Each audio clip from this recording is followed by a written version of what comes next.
Hello students, இன்னைக்கு வீடியோவில் நம்ம 12th ஸ்டாண்டர்ட் ஃபிசிக்ஸ் 9வது பாடத்தில் மார்ச் 2020 மார்ச் 2025 வரைக்கும் பப்ளிக் எக்ஸாமில் என்னெல்லாம் கொஸ்டின் கேட்டாங்கன்றது தான் பார்க்க போகிறோம். புக் பேக்கில் இருக்க 2 மார்க்ஸில் 2வது கொஸ்டின் கேத்தோடு கதிர்களின் பண்புகள் கேட்டிருக்காங்க. அடுத்து 6வது கொஸ்டின் அயனியாக்க ஆற்றல் மற்றும் அயனியாக்க மின்னழுத்தம் வரையறு அது கேட்டிருக்காங்க. அடுத்து 14வது கேள்வி அணுநிறை அலகு வரையறு. அடுத்து 16வது கேள்வி நிறை குறைபாடு என்றால் என்ன.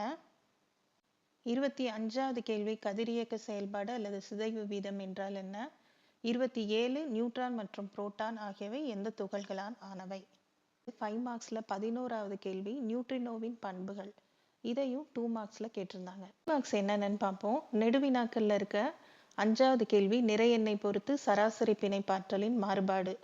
அடுத்து 7வது கேள்வி ஆல்பா சிதைவு நிகழ்வினை எடுத்துக்காட்டுடன் விளக்குக. 8வது கேள்வி பீட்டா சிதைவு நிகழ்வினை எடுத்துக்காட்டுடன் விளக்குக. 5 மார்க்ஸ் பார்ப்போம். நெடுவினாக்கள்ல ஃபர்ஸ்ட் கேள்வி ஜே தாம்சன் ஆய்வு. அடுத்து 3வது கேள்வி போர் அணு மாதிரி ஹைட்ரஜன் அணுவின் ஆற்றல். 4வது கேள்வி ஹைட்ரஜன் அணுவின் நிறமாலை தொடர்கள். 10வது கேள்வி கதிரியக்க சிதைவு விதியினை தருவிக்க. 15வது கேள்வி அணுக்கரு உலை.